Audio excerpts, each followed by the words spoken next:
Hello friends, Nexa സിസ്റ്റത്തിന്റെ പുതിയൊരു വീഡിയോയിലേക്ക് നിങ്ങൾക്ക് എല്ലാവർക്കും ഒരിക്കൽ കൂടി സ്വാഗതം. അപ്പോൾ നമ്മൾ ഇന്ന് നോക്കാൻ വേണ്ടി പോകുന്നത് CP+ എന്നുള്ള കമ്പനിയുടെ EzyKam കാറ്റഗറിയിൽ വരുന്ന ഒരു വളരെ ചെറിയൊരു ക്യാമറയാണ് കേട്ടോ. ഇതൊരു റൊട്ടേഷൻ ക്യാമറയാണ്, 360 ഡിഗ്രി നമുക്ക് തിരിക്കാൻ കഴിയും. അതുപോലെ തന്നെ ഫുൾ HD റെസൊല്യൂഷൻ തരുന്ന ഒരു ക്യാമറ കൂടെയാണ്. അപ്പോൾ ഇതാണ് നമ്മുടെ CP+ന്റെ EzyKam Plus എന്ന് പറയുന്ന ക്യാമറ. മോഡൽ നമ്പർ വരുമ്പോൾ E25A എന്നാണ്. 2 മെഗാപിക്സൽ ഫുൾ HD ക്യാമറയാണ് കേട്ടോ. അപ്പോൾ നമുക്ക് ഈ ഒരു ക്യാമറ ഒന്ന് അൺബോക്സ് ചെയ്ത് നോക്കാം. അപ്പോൾ ഈ ഒരു ക്യാമറയുടെ ഫീച്ചേഴ്സായിട്ട് ഇവിടെ കൊടുത്തേക്കുന്നത് ഞാൻ ആദ്യമൊക്കെ പറഞ്ഞിട്ടുണ്ടായിരുന്ന പോലെ full HD റെസൊല്യൂഷനാണ്, H265 video compression ഉണ്ട്, 2-way ടോക്ക് ഉണ്ട്, അതുപോലെ തന്നെ പ്രൈവസി മോഡ് അവൈലബിൾ ആണ്, 360 ഡിഗ്രി ക്യാമറ റൊട്ടേറ്റ് ചെയ്യും, പിന്നെ മോഷൻ ട്രാക്കിംഗ് ഫീച്ചറും ഇതിനകത്ത് അവൈലബിൾ ആണ്. പിന്നെ ഈ ഒരു ക്യാമറ എന്ന് പറഞ്ഞാൽ 2023 അപ്ഡേറ്റഡ് വേർഷനാണ്. 3700 രൂപയാണ് ഇതിനകത്ത് MRP കാണിച്ചേക്കണം. ഇത്രയും പ്രൈസ് ഈ ഒരു ക്യാമറയ്ക്ക് വരുന്നില്ല. അതുപോലെ ഈ ഒരു ക്യാമറ നമുക്ക് ആമസോൺ അലക്സയായിട്ടും അതുപോലെ ഗൂഗിൾ അസിസ്റ്റൻറ്റുമായിട്ടൊക്കെ നമുക്ക് കണക്ട് ചെയ്തുകൊണ്ട് ഒരു സ്മാർട്ട് ഫോൺ ബിൽഡ് ചെയ്ത് യൂസ് ചെയ്യാൻ പറ്റുന്ന ടൈപ്പ് ക്യാമറയാണ്. ഇപ്പോൾ ബോക്സ് തുറന്നു കഴിയുമ്പോൾ തന്നെ നമ്മൾ കാണുന്നത് EzyKam Plus ഈ ഒരു ക്യാമറ ഇൻസ്റ്റലേഷൻ ചെയ്യുന്ന ഒരു ഇൻസ്റ്റലേഷൻ മാനുവലാണ്. നമുക്കിതങ്ങോട്ട് മാറ്റി വയ്ക്കാം. പിന്നെ കൊടുത്തേക്കണ ഈ ഒരു ക്യാമറയാണ് കേട്ടോ. വളരെ ചെറിയൊരു ക്യാമറയാണ്. അത് നല്ല രീതിയിൽ സ്പോഞ്ചൊക്കെ ഉപയോഗിച്ച് പാക്ക് ചെയ്തിട്ടുണ്ട്. അതുകൊണ്ട് തന്നെ കൊറിയർ ഒന്നും ചെയ്ത് കഴിഞ്ഞാൽ ഈ ഒരു ക്യാമറയ്ക്ക് ഒരു ഡാമേജും വരാനോ ഒരു ചാൻസും ഇല്ല കേട്ടോ. പിന്നെ ഈ ഒരു ക്യാമറ വളരെ ചെറിയൊരു ക്യാമറയാണ് കേട്ടോ. അപ്പോൾ എൻ്റെ ഈ ഒരു കയ്യിലേക്ക് കൊണ്ടുവച്ച് കഴിഞ്ഞാൽ കണ്ടോ, ഇത്ര നീളം ഈ ഒരു ക്യാമറയ്ക്ക് വരുന്നുള്ളൂ. ഇതിൻ്റെ ഭാരം വളരെ കുറവാണ്, 167 ഗ്രാം മാത്രമാണ് ഭാരം വരുന്നത്. പ്ലാസ്റ്റിക് ബോഡിയാണ് വരുന്നത് കേട്ടോ. പിന്നെ അതേപോലെ തന്നെ ഈ ഒരു ക്യാമറ റൊട്ടേഷൻ ക്യാമറയാണെന്ന് പറഞ്ഞു. നമുക്ക് മെമ്മറി കാർഡ് ഇടണമെന്നുണ്ടെങ്കിൽ ഈ ഒരു ക്യാമറയുടെ ഈ ഒരു ബ്ലാക്ക് ഭാഗം മുകളിലോട്ട് പതിയെ തള്ളിക്കഴിഞ്ഞാൽ ഇവിടെ നമുക്ക് മെമ്മറി കാർഡ് ഇടാവുന്ന ഓപ്ഷൻ കൊടുത്തിട്ടുണ്ട്. 128 GB SD കാർഡാണ് നമുക്ക് ഈ ഒരു ക്യാമറയ്ക്കുള്ളിൽ ഇവിടെ ഇടാൻ കഴിയുന്നതിൻ്റെ മാക്സിമം. പിന്നെ ഈ ഒരു ക്യാമറയുടെ ഈ ഒരു സൈഡിലായിട്ട് നിങ്ങൾ നോക്കുകയാണെങ്കിൽ ഇവിടെ ഒരു USB-C ടൈപ്പ് ചാർജർ കണക്ട് ചെയ്യാനുള്ള ഒരു ഓപ്ഷൻ കൊടുത്തിട്ടുണ്ട്. അപ്പോൾ അതേപോലെ തന്നെ ഇതിൻ്റെ അടുത്തായിട്ട് കാണുന്ന ഈ ഒരു സ്വിച്ച് എന്ന് പറഞ്ഞാൽ ഈ ഒരു ബ്ലാക്ക് സ്പോട്ടായിട്ട് കാണുന്ന ഈ സ്വിച്ച് ഉണ്ടല്ലോ, ഇതൊരു റീസെറ്റ് സ്വിച്ചാണ്. 3 മുതൽ 5 സെക്കൻഡ് വരെ നമ്മൾ ഈ ഒരു ക്യാമറേനെ പവർ ചെയ്തുകൊണ്ട് ഈ ഒരു സ്വിച്ചിൽ ഞെക്കി പിടിച്ചു കഴിഞ്ഞാൽ ഈ ഒരു ക്യാമറ റീസെറ്റ് ആയി പോകുന്നതായിരിക്കും. പിന്നെ ഈ ഒരു ക്യാമറയിൽ ഇഥർനെറ്റ് പോർട്ട് ഇല്ല, അതായത് RJ45 പോർട്ട് ഇല്ല. ഈ ഒരു ക്യാമറ വൈഫൈയിൽ മാത്രമാണ് വർക്ക് ചെയ്യുന്നത് കേട്ടോ. അപ്പോൾ ഇതിനോടൊപ്പം വന്നേക്കണ ഈ ഒരു ബോക്സ് നമ്മളൊന്ന് ഓപ്പൺ ചെയ്ത് നോക്കാം. അപ്പോൾ ഈ ഒരു ക്യാമറ നമുക്ക് വാൾ മൗണ്ട് ചെയ്യാൻ വേണ്ടിയിട്ട് 2 SS സ്ക്രൂസ് തന്നിട്ടുണ്ട്. പിന്നെ ഈ ഒരു ക്യാമറയോടൊപ്പം വന്നേക്കുന്നത് USB-C ടൈപ്പ് ചാർജിങ് കേബിളാണ്. ഇതിൻ്റെ ലെങ്ത് 1 മീറ്ററാണ്. ഈ ഒരു ക്യാമറ നമുക്ക് ടേബിളിൽ ഇതേപോലെ സെറ്റ് ചെയ്യാൻ പറ്റും. അതുപോലെ തന്നെ നമുക്ക് സീലിംഗ് മൗണ്ടായിട്ട് ഇത് ഇങ്ങനെ പിടിപ്പിക്കാൻ പറ്റും കേട്ടോ. അപ്പോൾ സീലിംഗ് മൗണ്ടായിട്ട് നിങ്ങൾ ഫിറ്റ് ചെയ്യുകയാണെന്നുണ്ടെങ്കിൽ നിങ്ങൾക്ക് ആപ്പിൻ്റെ ഉള്ളിലൂടെ, അതായത് ഈ ഒരു EzyKam Plus ആപ്പിൻ്റെ അകത്തോടെ തന്നെ നമുക്ക് ഈ ഒരു ക്യാമറയുടെ ഓപ്ഷൻസിൽ പോയിട്ട് ഫ്ലിപ്പ് ചെയ്യാൻ പറ്റും. അങ്ങനെ ആകുമ്പോഴത്തേക്ക് ഒരു ക്യാമറ തലകുത്തി ആയിരിക്കില്ല വ്യൂ വരുന്നത്.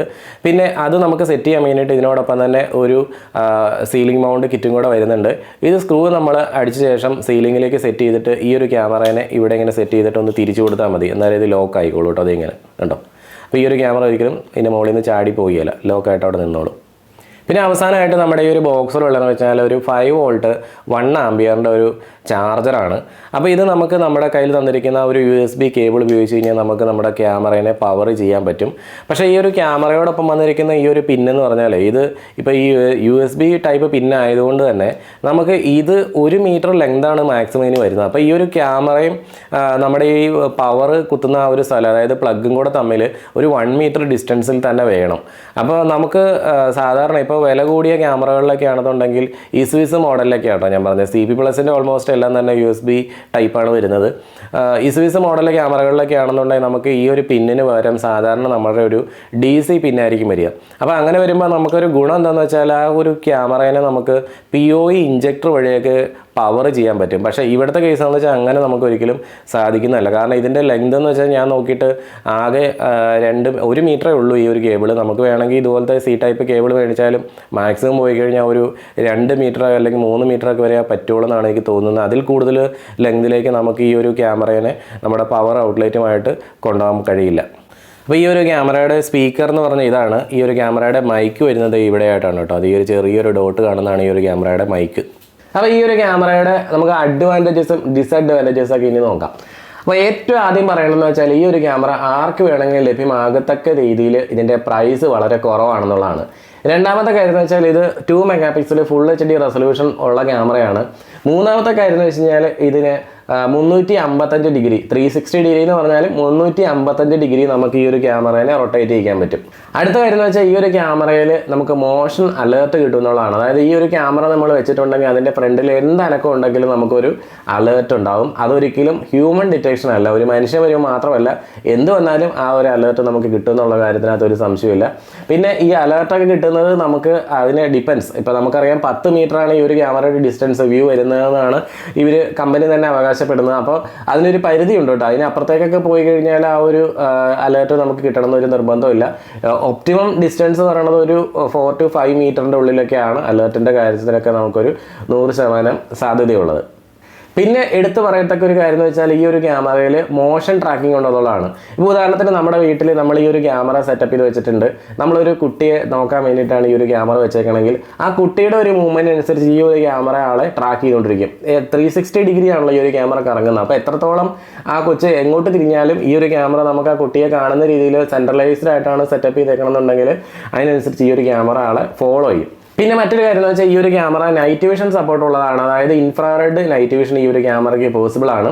അപ്പോൾ നമുക്ക് ലൈറ്റ് ഇട്ടിട്ടില്ല എന്നുണ്ടെങ്കിൽ പോലും നമുക്ക് വ്യൂ കിട്ടും. അതുമാത്രമല്ല ഈ ഒരു ക്യാമറയിൽ നിന്ന് ഒരു പ്രകാശവും തെളിയുന്നതായിട്ട് നമുക്ക് കാണാനും കഴിയില്ല. ഇൻഫ്രാറെഡ് ലൈറ്റ് എന്ന് പറഞ്ഞാൽ നിങ്ങൾക്ക് അറിയാവുന്നതാണ്, പല വീഡിയോയിലും ഞാൻ നേരത്തെ പറഞ്ഞിട്ടുണ്ട്, നമുക്ക് കണ്ണുകൊണ്ട് കാണാൻ കഴിയാത്ത പ്രകാശമാണ്. അപ്പോൾ അത് ഉള്ളതുകൊണ്ട് തന്നെ നമുക്കൊരു ബ്ലാക്ക് ആൻഡ് വൈറ്റ് ദൃശ്യം രാത്രിയിൽ എന്താണെങ്കിലും നമുക്ക് കിട്ടും. അപ്പോൾ ഇതാണ് നമ്മുടെ EzyKam എന്നുള്ള സോഫ്റ്റ്വെയർ. അപ്പോൾ ഞാൻ EzyKam സോഫ്റ്റ്വെയർ ഓൾറെഡി ഇൻസ്റ്റാൾ ചെയ്തിട്ട് നമ്മുടെ ഈ CP+ൻ്റെ ക്യാമറ കണക്ട് ചെയ്ത് വെച്ചിട്ടുണ്ട്. ഇപ്പോൾ നിങ്ങൾക്ക് ഇവിടെ ഡിവൈസ് സ്റ്റാറ്റസ് ഓൺലൈനിൽ കാണിക്കുന്നുണ്ടാവും. അപ്പോൾ ഇങ്ങനെ നമുക്ക് ഈ ഒരു സോഫ്റ്റ്വെയറിൻ്റെ ഉള്ളിൽ ഈ ഡിവൈസ് ലിസ്റ്റ് എന്ന് എഴുതിയേക്കുന്ന രീതിയിൽ എത്ര വേണമെങ്കിലും ക്യാമറകൾ ആഡ് ചെയ്യാം. അതിനിങ്ങനെ ലിമിറ്റൊന്നുമില്ല. നമുക്ക് പുതിയ ക്യാമറ ആഡ് ചെയ്യണമെന്നുണ്ടെങ്കിൽ ഇവിടെ ഈ ഒരു പ്ലസ് സൈനിൽ പ്രസ് ചെയ്ത് കഴിഞ്ഞാൽ നമുക്ക് പുതിയ ക്യാമറ ആഡ് ചെയ്യാം. ഇപ്പോൾ ഈ ഒരു ക്യാമറയുടെ പ്രത്യേകതകളെ പറ്റി നോക്കാം. ജസ്റ്റ് ഈ ഒരു ക്യാമറയുടെ മുകളിൽ ക്ലിക്ക് അടിച്ച് കഴിഞ്ഞാൽ ആ ഒരു ക്യാമറയുടെ വ്യൂ നമുക്ക് കാണാൻ കഴിയും. ഇപ്പോൾ ഇതാണ് ആ ഒരു ക്യാമറയുടെ വ്യൂ എന്ന് പറയുന്നത്. ഇതൊരു 360 ഡിഗ്രി റൊട്ടേഷൻ ക്യാമറയാണ്. നമുക്ക് ഈ ലെഫ്റ്റ് സൈഡിൽ കൊടുത്തേക്കണ ഈ ഒരു ആരോ മാർക്ക് ഉണ്ടല്ലോ, ഇതിൻ്റെ മുകളിൽ പ്രസ് ചെയ്ത് കഴിഞ്ഞാൽ ഇവിടെ ഡയറക്ഷൻസ് ഉള്ള ഓപ്ഷൻ കിട്ടും.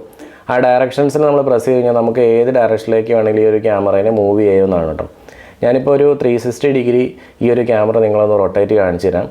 അത്യാവശ്യം നല്ല ക്വാളിറ്റി ഉള്ളൊരു ക്യാമറയാണ്. പിന്നെ നിങ്ങൾക്ക് അറിയാം CP+ൻ്റെ ഒരു ബേസ് മോഡൽ ക്യാമറയാണിത്. അതുകൊണ്ട് തന്നെ നമുക്ക് വലിയൊരു ഹൈഫൈ ക്വാളിറ്റി ഒന്നും എക്സ്പെക്റ്റ് ചെയ്യാൻ പറ്റില്ല. കാരണം അതിനനുസരിച്ചുള്ള പൈസ മാത്രമേ നമ്മൾ കൊടുക്കുന്നുള്ളൂ. പിന്നെ ഇതിപ്പോൾ ഞാൻ വെച്ചിരിക്കുന്ന ഒരു പറമ്പിലേക്ക് തിരിച്ചിട്ടാണ് ഈ ക്യാമറ വെച്ചിരിക്കുന്നത്. അപ്പോൾ ഇവിടെ അത്യാവശ്യം നല്ല ലൈറ്റ് ഉണ്ട്. ഈ ഒരു ലൈറ്റ് നമ്മുടെ ഈ ഒരു ക്യാമറയുടെ മുകളിലേക്ക് വന്ന് അടിക്കുന്നുണ്ട്. അതുകൊണ്ട് ചെറിയൊരു ഷെയ്ഡ് പോലെ നിങ്ങൾക്ക് ഇവിടെ കാണാൻ കഴിയുന്നുണ്ടാവും. ഇവിടെ ഒരു ചെറിയ ഷെയ്ഡ് പോലെ കാണുന്നുണ്ട്. അത് ആ ഒരു ലൈറ്റ് നേരിട്ട് ആ ലെൻസിൽ അടിക്കുന്നതുകൊണ്ട് ഉണ്ടാകുന്നതാണ് കേട്ടോ. കുറച്ച് കഴിയുമ്പോഴത്തും ആ വെയിലങ്ങ് മാറുമ്പോൾ അത് മാറിക്കോളും, കുഴപ്പമുണ്ടാവില്ല. ഇത് കണ്ടോ, ഇത്രയും നമുക്ക് റൊട്ടേറ്റ് ചെയ്യാം. ഇതിപ്പോൾ എൻഡിലാണ്, അതായത് ഈ ബാക്കിൽ വന്ന് നിൽക്കുകയാണ് ആ കമ്പിയിൽ. കണ്ടോ, ഇതൊരു ഗ്രില്ലിൻ്റെ ഒരു സൈഡിലാണ് ഞാൻ വെച്ചേക്കണത്. ഇവിടെ നിന്ന് ഞാനൊരു ക്യാമറ റൈറ്റിലേക്ക് തിരിച്ചിട്ട് എത്രമാത്രം തിരിയും എന്നുള്ളത് നോക്കിയോ. ജസ്റ്റ് ഞാനങ്ങനെ ഞെക്കി പിടിക്കാം. കണ്ടോ, റൊട്ടേറ്റ് ചെയ്ത് പോവുകയാണ്. ഫുള്ള് റൊട്ടേറ്റ് ചെയ്യും. 360 എന്ന് പറഞ്ഞാൽ ആക്ച്വലി 360 തന്നെയാണ്. ഇത് കണ്ടോ, അപ്പോൾ നമ്മൾ ആ എത്തിയ ആ ഒരു കമ്പിയുടെ പുറകെ തന്നെ വന്നു. അപ്പോൾ ഈ ഒരു കമ്പിയാണ് നമ്മൾ ആദ്യം കണ്ടത്.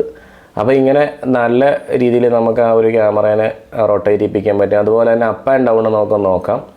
ഇപ്പോൾ ഇവിടെ സൂമിങ് ഒന്ന് നോക്കാം ആദ്യം. ഇപ്പോഴൊരു പൂച്ച കിടക്കുന്നുണ്ട്. ഞാൻ ജസ്റ്റ് അതിനൊന്ന് സൂം ചെയ്ത് കാണിച്ചു തരാം. കണ്ടോ, ഇത് ഈ ഒരു പൂച്ച കിടക്കുന്ന ഏകദേശം ഒരു 12-13 മീറ്റർ ദൂരത്താണ് കേട്ടോ. അപ്പോൾ ഇത്രയും ഒരു ക്ലാരിറ്റി ഉണ്ടാവുള്ളൂ. നിങ്ങൾക്കറിയാം നമ്മളിത് ഓപ്റ്റിക്കൽ സൂമിംഗ് ഒന്നും അല്ല, ഡിജിറ്റൽ സൂമിംഗ് ആയതുകൊണ്ട് സൂം ചെയ്യണ സമയത്തനുസരിച്ച് ക്വാളിറ്റി എന്തായാലും കുറഞ്ഞു പോകും. പിന്നെ ഇത് അപ്പ് ആൻഡ് ഡൗൺ എത്രത്തോളം വരും എന്നുള്ള കാര്യം ഒന്ന് നോക്കാം. കുറച്ച് ക്യാമറ ഇങ്ങോട്ടേക്ക് തിരിച്ചിട്ട് ഞാൻ ഒന്ന് മുകളിലോട്ടൊന്ന് പൊക്കി എടുത്ത് കാണിച്ചു തരാം. മുകളിലോട്ട് പൊങ്ങുമ്പോൾ ഇതേപോലെ മുകളിലോട്ട് ഫുള്ളായിട്ട് പൊങ്ങട്ടോ. ഇതാണ് അതിൻ്റെ എൻഡ് എന്ന് പറയുന്നത്. ഇനി ഇതേപോലെ തന്നെ നമുക്ക് താഴേക്കും ഒന്ന് കൊണ്ടുപോയി നോക്കാം. ഇത്രയും വരെ താഴെ വരികയുള്ളൂ. അപ്പോൾ ഇത്രയും രീതിയിൽ നമുക്ക് ഡയറക്ഷൻസ് ചെയ്യാൻ പറ്റും. പിന്നെ ഈ ഒരു ആപ്ലിക്കേഷനെ പറ്റിയൊക്കെ ഓൾറെഡി ഞാൻ എൻ്റെ പല വീഡിയോയിൽ ഞാൻ പറഞ്ഞിട്ടുണ്ട്. അതുകൊണ്ട് പ്രത്യേകിച്ച് ഒന്നും പറയുന്നില്ല. പിന്നെ ഇവിടെയായിട്ട് നിങ്ങൾക്ക് ഒരു മൈക്ക് സ്പീക്കറിൻ്റെ സിമ്പിൾ നിങ്ങൾക്ക് കാണാൻ കഴിയും. അതിൽ പ്രസ് ചെയ്ത് കഴിഞ്ഞാൽ ഈ ഒരു ക്യാമറയുടെ ഓഡിയോ നമുക്ക് ഓൺ ആക്കാൻ പറ്റും. അപ്പോൾ ഇനി നമുക്ക് ഈ ഒരു ക്യാമറയുടെ ഡിസഡ്വാൻറ്റേജെ പറ്റി നോക്കാം. ഡിസഡ്വാൻറ്റേജ് എന്ന് പറയാൻ പറ്റില്ല, ഇത് ലിമിറ്റേഷൻസ് വേണമെങ്കിൽ പറയേണ്ടി വരും. കാരണം ഈ ഒരു ക്യാമറയുടെ ന്യൂനതകൾ, അപ്പോൾ നമ്മൾ ഇതേ ലെവലിൽ വരുന്ന മറ്റ് ക്യാമറകളൊക്കെ ആയിട്ട് കമ്പയർ ചെയ്യുന്ന സമയത്ത് ഇതിൻ്റെ പ്രൈസ് കട്ടിങ്ങിൻ്റെ ഭാഗമായിട്ട് കുറച്ച് കാര്യങ്ങളൊക്കെ ഈ ഒരു ക്യാമറയിൽ നിന്ന് എലിമിനേറ്റ് ചെയ്തിട്ടുണ്ട്. ഒന്നാമത്തെ കാര്യം എന്ന് വെച്ചാൽ ഈ ഒരു ക്യാമറയിൽ 128 GB ആണ് മെമ്മറി കാർഡ് സപ്പോർട്ട് ചെയ്യുന്നത്. അപ്പോൾ 128 GB മെമ്മറി കാർഡ് എന്ന് പറയുമ്പോഴത്തേക്ക് നമുക്കറിയാം ഒരു 5 അല്ലെങ്കിൽ 6 ദിവസം വരെയൊക്കെയാണ് മാക്സിമം ദിവസം നമുക്ക് റെക്കോർഡിങ് ചെയ്യാൻ കഴിയുന്നത്. ഡിപ്പെൻസ് അത് മോഷൻ ഡിറ്റക്ഷൻ ആണെന്ന് നിങ്ങൾക്ക് അറിയാം. കാരണം മോഷൻ ഡിറ്റക്ഷൻ അനുസരിച്ചാണ് ഈ ഒരു ക്യാമറയ്ക്കുള്ളിൽ മെമ്മറി കാർഡിലേക്ക് വീഡിയോ സേവ് ചെയ്തുകൊണ്ടിരിക്കുന്നത്. പിന്നെ എന്നെ കുഴപ്പിച്ച ഒരു കാര്യം എന്ന് വെച്ചാൽ ഈ ഒരു ക്യാമറയുടെ ബോക്സിൻ്റെ മുകളിൽ അവർ എഴുതിയേക്കണമെന്ന് വെച്ചാൽ H265 വീഡിയോ കംപ്രഷൻ ഇതിൻ്റെ മുകളിൽ എഴുതിയിട്ടുണ്ട്. അതേസമയം ഈ ഒരു ക്യാമറയുടെ ബ്രോഷറിൽ ഇൻ്റർനെറ്റിൽ കൊടുത്തേക്കണ ബ്രോഷറിനകത്ത് അവർ കൊടുത്തേക്കണ H264 വീഡിയോ കംപ്രഷൻ ആണ്. അപ്പോൾ ഞാനത് ചെക്ക് ചെയ്ത് നോക്കാൻ, അത് H265 ആണോ 64 ആണെന്ന് ചെക്ക് ചെയ്ത് നോക്കാനുള്ള സമയം എനിക്ക് കിട്ടിയില്ല. അപ്പോൾ അത് ഞാൻ പിന്നീട് നോക്കിയിട്ട് നിങ്ങളെ അറിയിക്കാം കേട്ടോ. അപ്പോൾ H265 ആണെന്നുണ്ടെങ്കിൽ നമുക്ക് എന്തായാലും ഞാൻ ഈ പറഞ്ഞ രീതിയിൽ 6-7 ദിവസമൊക്കെ നമുക്ക് കിട്ടാം. അല്ലെങ്കിൽ എന്താണെങ്കിലും അതിൽ കുറവായിരിക്കും റെക്കോർഡിങ് വരിക. നിങ്ങൾക്കറിയാം H265 ആണ് ഏറ്റവും ലേറ്റസ്റ്റ് വീഡിയോ കംപ്രഷൻ ടെക്നോളജി. പിന്നെ ഞാൻ യൂസ് ചെയ്ത് നോക്കിയപ്പോൾ എനിക്ക് വന്നിട്ടുണ്ടായിരുന്ന ഇതിൻ്റെ ഓഡിയോ ക്വാളിറ്റി, അതായത് ഇപ്പോൾ ഒരു 3 മീറ്റർ അല്ലെങ്കിൽ 4 മീറ്ററിൻ്റെ ഉള്ളിൽ നിന്നിട്ട് ആൾ സംസാരിക്കുമ്പോഴാണ് കൃത്യമായിട്ട് നമുക്ക് കേൾക്കാൻ കഴിയുന്നത് എന്താണ് അവിടെ പറയുന്നതെന്ന്. അതേസമയം ഒരു 8-10 മീറ്ററിൻ്റെ ഒക്കെ അപ്പുറത്ത് നിന്നിട്ടാണ് ആൾ സംസാരിക്കുന്നത്. ഒരു വ്യക്തി സംസാരിക്കണം എന്നുണ്ടെങ്കിൽ ഈ ഒരു ക്യാമറ വെച്ച് കഴിഞ്ഞാൽ അത്രത്തോളം വ്യക്തത നമുക്ക് കിട്ടില്ല. ഞാൻ ടെസ്റ്റ് ചെയ്തത് ഔട്ട്ഡോർ ആണ്. ഇൻഡോർ വെച്ച് കഴിഞ്ഞാൽ എന്താണെങ്കിലും അതിൽ കൂടുതൽ ക്വാളിറ്റി നിങ്ങൾക്ക് കിട്ടും. പിന്നെ 2-way ടോക്ക് എന്ന് പറയുമ്പോൾ നമ്മൾ അങ്ങോട്ട് സംസാരിക്കുന്ന ഓഡിയോ അവിടെ ഈ ഒരു ക്യാമറയ്ക്ക് ഉള്ളിലൂടെ കേൾക്കുന്ന ആ ഒരു സ്പീക്കറിൻ്റെ ശബ്ദം എന്ന് വെച്ചാൽ വളരെ കുറവാണ്. അത് ആൾക്ക് കേൾക്കണം എന്നുണ്ടെങ്കിൽ ഈ പറഞ്ഞ രീതിയിൽ വളരെ അടുത്ത് നിൽക്കേണ്ടി വരും. അല്ലെങ്കിൽ നമ്മൾ ഈ ഒരു ക്യാമറയോട് ഇൻഡോർ ആയിട്ട് നമ്മൾ സെറ്റപ്പ് ചെയ്യേണ്ടി വരും. പിന്നെ ഈ ഒരു ക്യാമറ ഇൻഡോർ ആയിട്ട് സെറ്റപ്പ് ചെയ്യണമെന്ന് ഞാൻ പറഞ്ഞപ്പോൾ മറ്റൊരു കാര്യം കൊണ്ട് നിങ്ങൾ പറയാൻ വിട്ടുപോയി. അതായത് ഈ ഒരു ക്യാമറ ആക്ച്വലി ഇൻഡോർ ക്യാമറ തന്നെയാണ്. അതായത് നമുക്ക് ഈ ഒരു ക്യാമറ ഔട്ട്ഡോർ വെക്കാൻ ഇവർ ഒരിക്കലും സജസ്റ്റ് ചെയ്യുന്നില്ല. അതായത് ഔട്ട്ഡോർ വയ്ക്കുന്ന ക്യാമറകൾ CP+ EzyKam എന്ന് പറഞ്ഞ കാറ്റഗറിയിൽ വേറെ ഇഷ്ടംപോലെ വരുന്നുണ്ട്. അപ്പോൾ നമ്മളോട് ഔട്ട്ഡോർ വെക്കാൻ പറയുന്ന ക്യാമറ മാത്രമേ നമ്മൾ ഔട്ട്ഡോർ വെക്കാവുള്ളൂ. ഇൻസൈഡ് വെക്കാൻ പറയുന്നത് ഇൻസൈഡ് വെക്കാം. പക്ഷേ പലരും ഇത് സിറ്റ് ഔട്ടിലൊക്കെ വെക്കുന്നുണ്ട്. അങ്ങനെ വെക്കുമ്പോഴത്തേക്കും മഴയോ വെയിലോ കാര്യങ്ങളോ ഒന്നും കൊള്ളാത്ത രീതിയിൽ വേണം ഇത് സെറ്റപ്പ് ചെയ്യാൻ. അല്ലെന്നുണ്ടെങ്കിൽ ഈ ഒരു ക്യാമറയുടെ ലൈഫ് എന്തായാലും കുറഞ്ഞു പോകുന്നുള്ള കാര്യത്തിൽ ഒരു സംശയമില്ല. പിന്നെ മറ്റൊരു വ്യത്യാസം എന്ന് പറഞ്ഞാൽ ഈ ഒരു ക്യാമറയുടെ ഇമേജ് പ്രോസസ്സറിൻ്റെ സൈസ് വരുന്നത് 1/4.5 ആണ്. അപ്പോൾ EzyKam കാറ്റഗറിയിൽ വരുന്ന മറ്റ് ക്യാമറകളുടെയൊക്കെ ഇമേജ് പ്രോസസ്സർ സൈസ് നമ്മൾ നോക്കുമ്പോൾ 1/3 ആണ്. അപ്പോൾ ഈ ഒരു ക്യാമറയുടെ കോസ്റ്റ് കട്ടിങ്ങിൻ്റെ ഭാഗമായിട്ടാണ് ഇമേജ് പ്രോസസ്സറിൻ്റെ സൈസ് അവർ കുറച്ചിരിക്കുന്നത്. പിന്നെ മറ്റൊരു കാര്യം എന്ന് വെച്ചാൽ ഈ ഒരു ക്യാമറ സപ്പോർട്ട് ചെയ്യുന്നത് ഡ്യുവൽ ബാൻഡ് അല്ല, സിംഗിൾ ബാൻഡാണ്. അതായത് 2.4 GHz ബാൻഡ് മാത്രമാണ് ഈ ഒരു ക്യാമറ സപ്പോർട്ട് ചെയ്യുന്നത്. അതുകൊണ്ട് നമുക്ക് വലിയ പ്രശ്നമൊന്നുമില്ല. കാരണം 2.4 GHz ബാൻഡാണ് നമുക്ക് ഏറ്റവും കൂടുതൽ ദൂരത്തേക്ക് കിട്ടുന്നതും. അപ്പോൾ ഈ ഒരു ക്യാമറയെ പറ്റി ഞാൻ പറഞ്ഞ ചില കാര്യങ്ങളൊക്കെ എന്ന് വെച്ചാൽ ഇതിൻ്റെ ഒരു നെഗറ്റീവ്സ് എന്നുള്ള രീതിയിലല്ല. നമുക്കറിയാം ഒരു വാഹനം ഒരു നിർമ്മാതാവ് പുറത്തിറക്കുന്ന സമയത്ത് തന്നെ ഇപ്പോൾ ഇയോണിൻ്റെ കാര്യം എടുത്തു കഴിഞ്ഞാൽ അതിനകത്ത് ഡിലൈറ്റ് പ്ലസ്, മാഗ്ന, എറ പ്ലസ് എന്നൊക്കെ പറഞ്ഞ് പല പല കാറ്റഗറി കൊടുത്തിട്ടുണ്ട്. അപ്പോൾ അതിനകത്ത് ചില ഫീച്ചേഴ്സ് ചില കുറഞ്ഞ മോഡലിലേക്ക് വരുമ്പോൾ ഉണ്ടാവില്ല.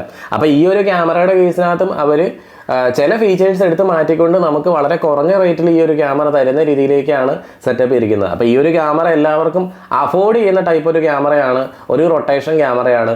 ആർക്ക് വേണമെങ്കിലും വീട്ടിലോ ഓഫീസിലോ ഒക്കെ ഈസി ആയിട്ട് ഇൻസ്റ്റലേഷൻ ചെയ്യാൻ പറ്റുന്ന ഒരു ക്യാമറയാണ്. പിന്നെ ഞങ്ങളുടെ കയ്യിൽ നിന്ന് പർച്ചേസ് ചെയ്യുകയാണെന്നുണ്ടെങ്കിൽ ഞങ്ങളിത് ഇൻസ്റ്റലേഷൻ കാര്യങ്ങളെല്ലാം കറക്റ്റായിട്ട് നിങ്ങൾക്ക് പറഞ്ഞു തരും, കൊറിയറും ചെയ്തു തരുന്നതായിരിക്കും.